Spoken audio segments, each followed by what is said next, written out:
Mawimbi ya siasa yamegeuka huku wapotevu wakirejea tena kwenye Chama cha Mapinduzi. Hujambo na karibu, na ikiwa ni mgeni hapa, kumbuka kusubscribe. Taswira ya kisiasa nchini Tanzania imepata msukumo mpya baada ya wanachama wawili waliokuwa vyama vya upinzani kutangaza kurejea ndani ya Chama cha Mapinduzi CCM. Hatua hizi zimeonekana kuongeza nguvu ya chama tawala kuelekea uchaguzi mkuu ujao na kuibua mjadala kuhusu uimara wa upinzani.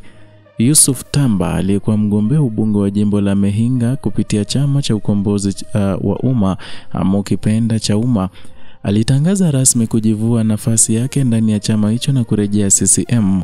Uamuzi wake ulielezwa umetokana na kuridhishwa na utekelezaji wa sera na miradi ya maendeleo nchini ya uongozi ama chini ya uongozi wa CCM.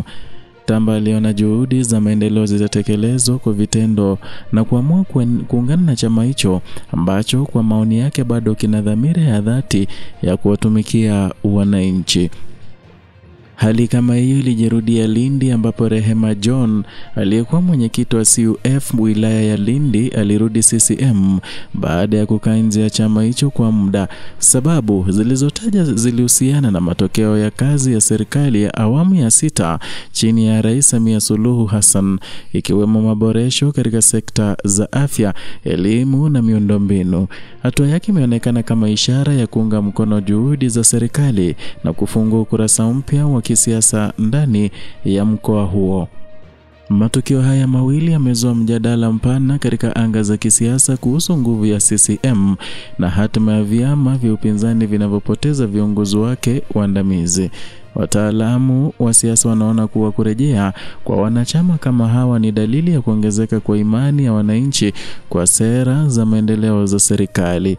Hali imeonekana kama kielelezo cha CCM kuendelea kuwa kivutio kikuu cha kisiasa kwa wale wanaotafuta mwelekeo thabiti wa kitaifa. Viongozi wa CCM wamepokea wanachama hawa wapya kwa mikono miwili, wakisisitiza kuwa chama kinabaki wazi kwa yeyote mwenye dhamira ya dhati ya kuunga mkono jitihada za maendeleo ya taifa. Kauli hii imeongeza ari kwa wafuasi wa chama tawala ambao wanajipanga na kampeni ya uchaguzi mkuu. Kwa upande mwingine, hatua hizi zimeibua changamoto kwa vyama vya upinzani ambavyo sasa vinakabiliwa na kazi ya kurejesha imani ya wanachama na wapiga kura. Wachambuzi wanasema kuwa kurejea kwa viongozi waliokuwa mstari wa mbele kwenye siasa za upinzani kunapunguza nguvu ya vyama na kuongeza changamoto ya kujipanga upya. Mabadiliko haya yanaashiria kuwa upepo wa kisiasa unaelekea kubadilika kwa kasi na CCM inazidi kujimarisha katika maeneo ambayo hapo awali yalionekana kukumbatia upinzani. Hali hii inaweza kuathiri mienendo ya kampeni na mikakati ya kisiasa kuelekea uchaguzi mkuu wa mwaka 2025. Macho ya wanasiasa na wachambuzi sasa yameelekezwa kuona jinsi mwelekeo huu mpya wa kisiasa utakavyoathiri mustakabali wa uchaguzi mkuu. Endelea kufuatilia Kenyascope kwa taarifa na uchambuzi wa kila hatua ya siasa za Tanzania na maendeleo ya vyama kuelekea uchaguzi.